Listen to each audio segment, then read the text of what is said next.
the headlines, protesting lawyers call for intervention in Benue State. Troops eliminate 42 terrorists and bandits. President Muhammadu Buhari presides over a meeting ahead of World Leaders Education Summit. And on the foreign scene, dozens killed, many missing in northern Afghanistan flash floods.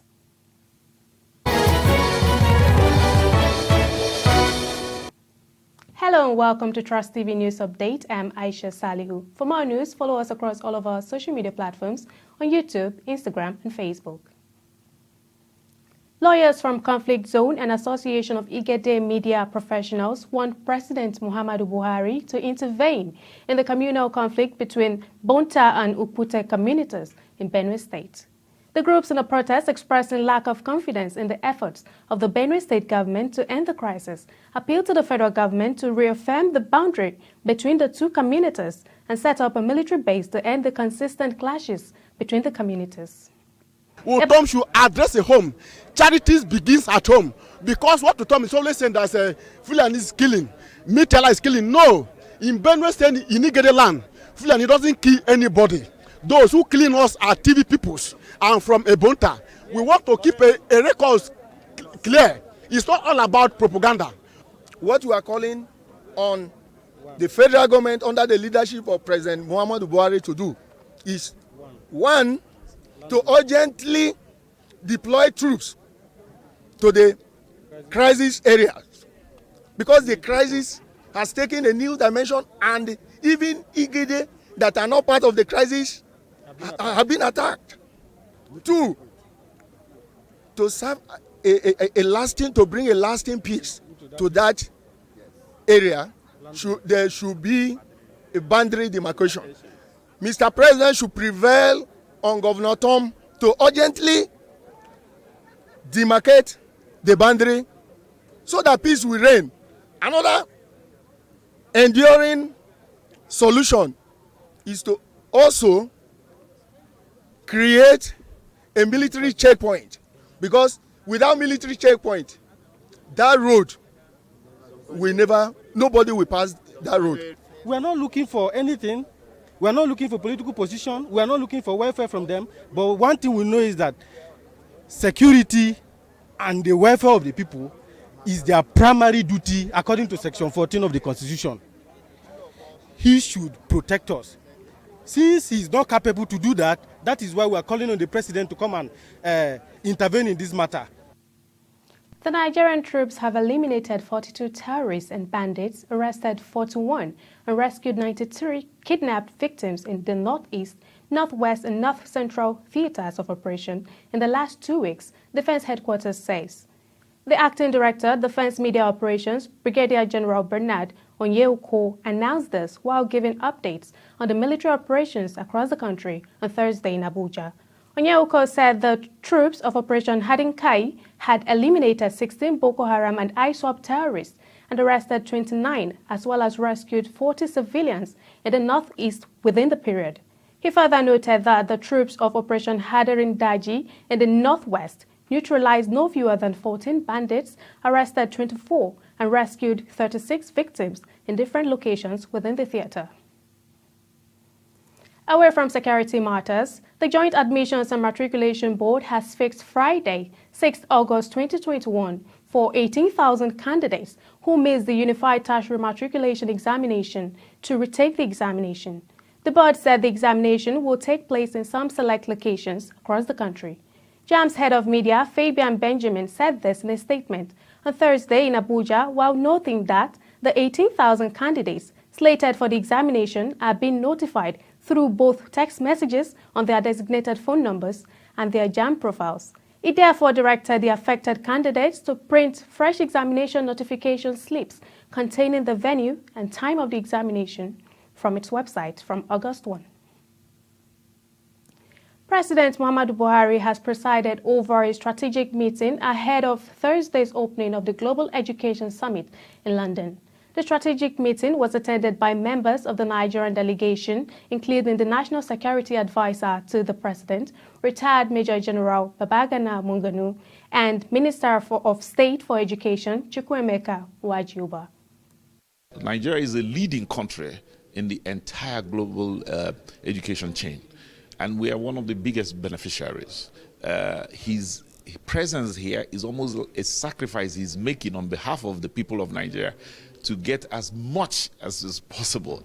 I wouldn't have him any other way except come, but his presence alone, his sheer dignity and the composure with which he brings to the table has, in the last, just his arrival here has opened, in all the meetings we had this morning, everybody's excited at the president here, and we've gotten, just by him being here, we've gotten and extracted some key commitments.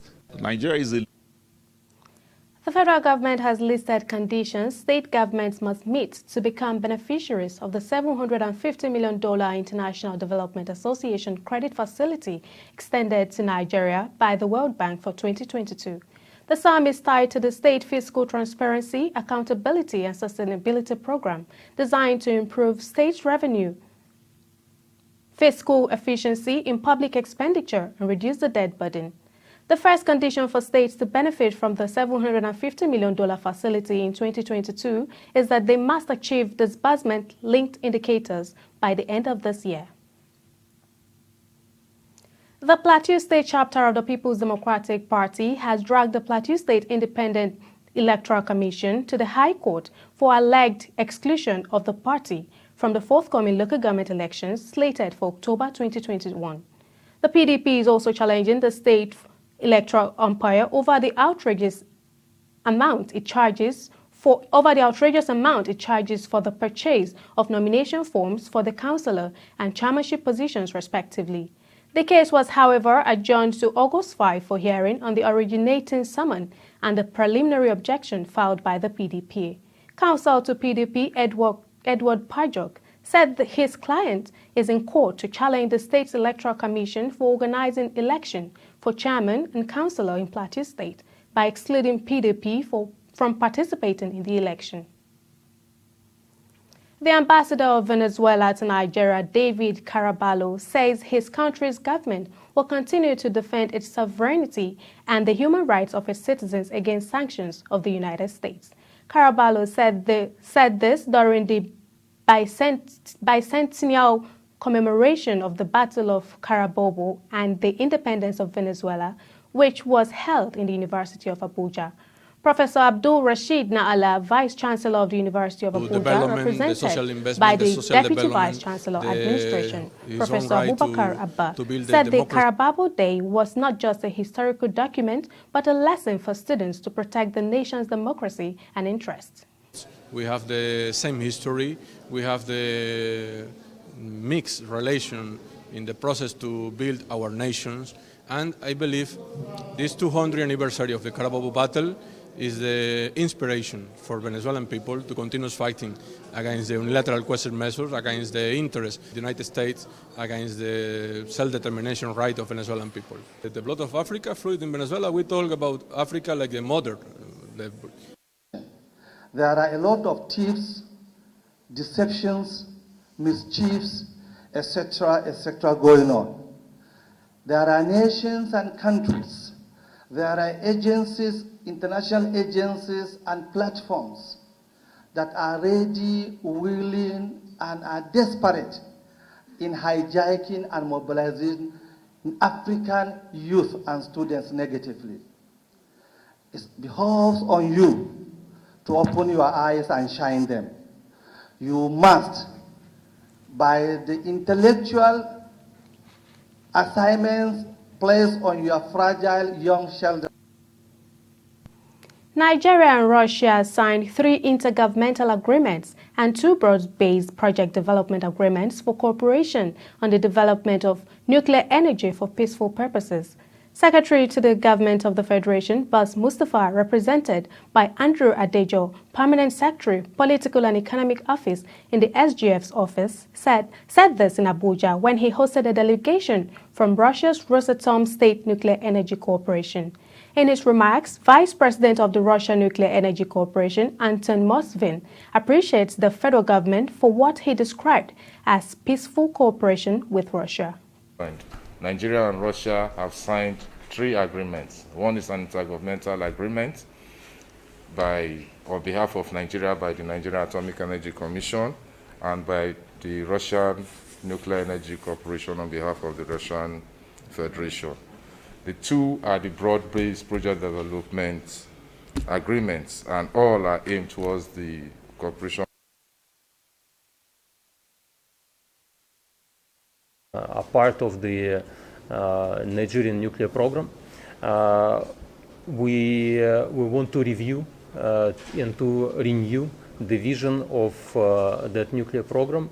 We have discussed it for several years, and we have devoted large attention, both teams, Russian team and the Nigerian team, to the development of infrastructural issues, and that was quite important on the initial stage of the program implementation. And now we think that this is the time to move to the project implementation and planning phase, and to review all the different. You're watching Trust TV News Update. Still ahead in the news. CBN says Nigerian banks are resilient and safe under its supervision. Do stay with us. Get latest updates on current topical issues and breaking news by downloading the Trust TV mobile app on your Android devices. Go online, click Google Play Store, search Trust TV, install the app, and get doses of unfiltered information on happenings all over the world in your pocket. Trust TV, documenting the Nigerian story. My name is Samuel Dada. Yakubu Isa, ana mana ɗabi da jeji. Aminu Musa. Steven Umaru. A wannan harkar ce muke dan samun abinci, an muke taimaka mu wasu da yawa. Looking for private jobs. Sometimes you get employed, and the process of payment, you undergo some kind of stress.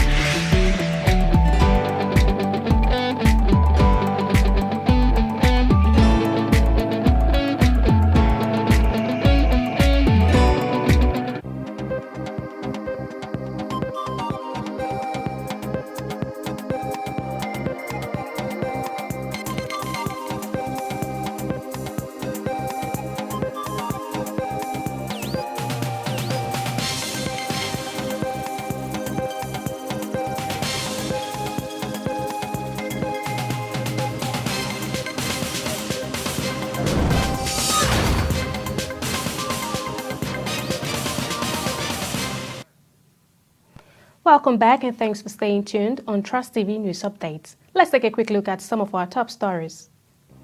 Lawyers from Conflict Zone and Association of Igede Media Professionals want federal government to intervene in the communal conflict in Benue State.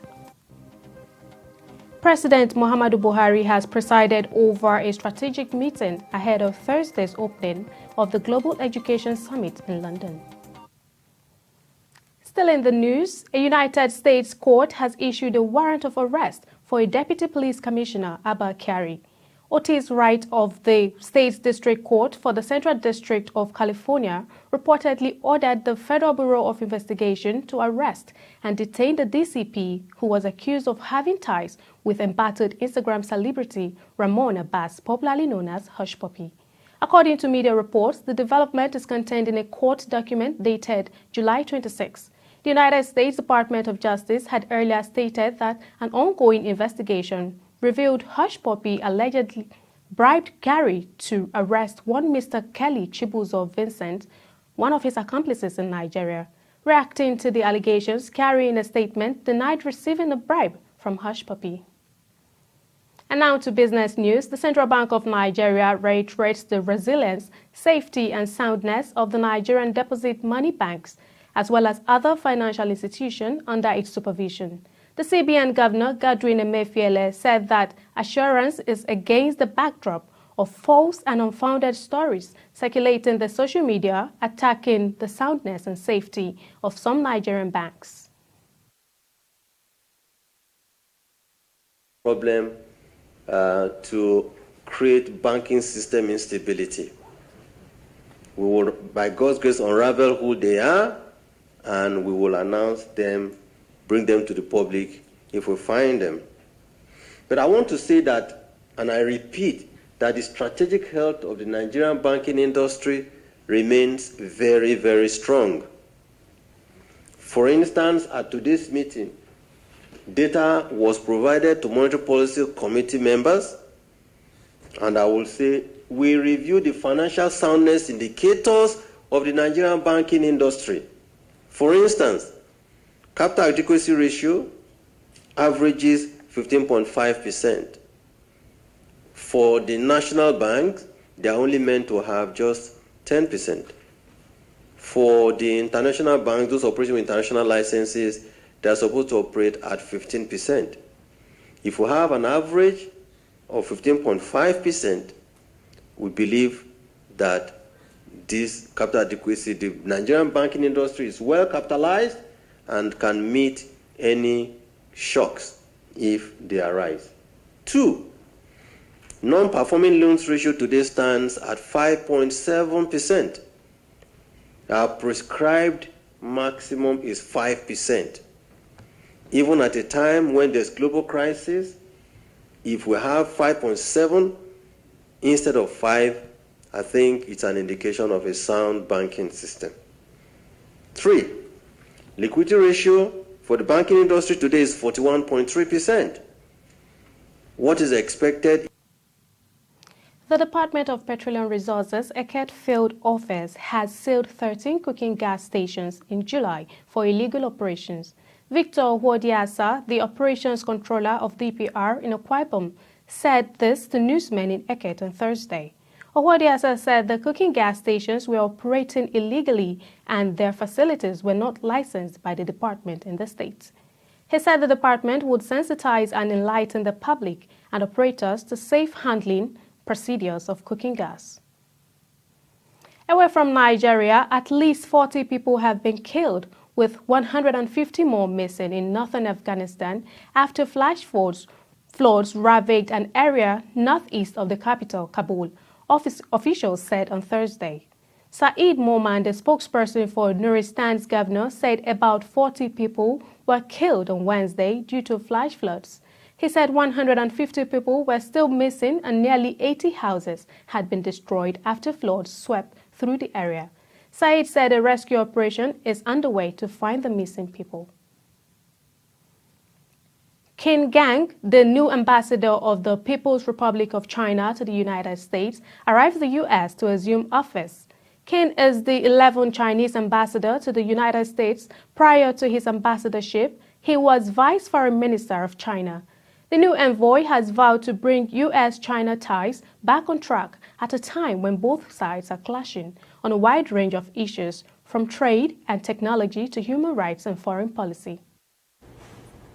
50 years ago, Dr. Henry Kissinger made a secret visit to North China and opened the door to the normalization of China-U.S. relations. It was during the Cold War. At that time, there was virtually no contact between the two countries. So Dr. Kissinger had to take the trouble to travel covertly to China via a third country. 50 years later today, as the 11th Chinese ambassador to the United States, I can travel most openly and fly directly to the United States. And finally, to sports news, a total of 12 Nigerian athletes have been cleared by the Integrity Unit of the World Athletics Council and eligible to compete at the ongoing Tokyo 2020 Olympic Games. This is according to Adeniyi Bayoko, Secretary General of the Athletics Federation of Nigeria, on Thursday.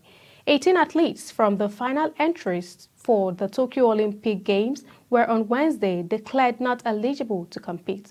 This, according to the Athletics Integrity Unit, is because the minimum testing requirements under Rule 15 of the anti-doping rules were not met by Category A federations. The dream of a young South African lady seems to have come true, as she has always dreamt to be in the fashion world.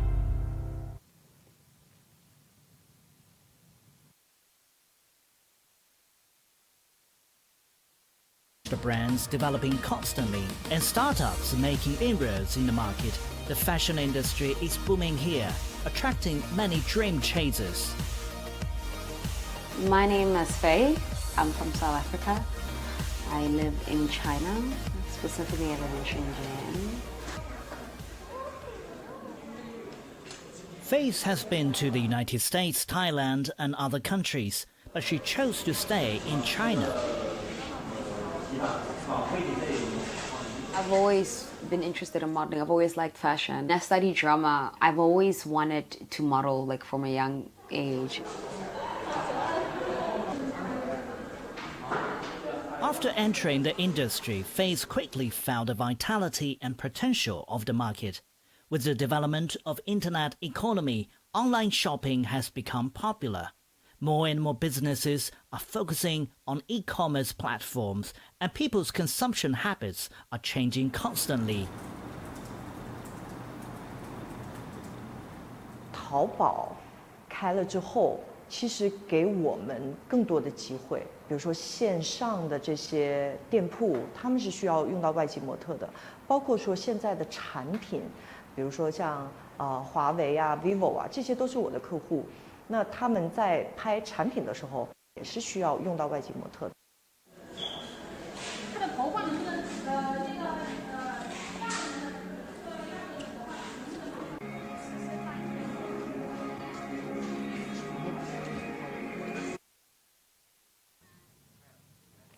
Not everyone seems to be as lucky as Faith, as she is already living her dream to be a model in China.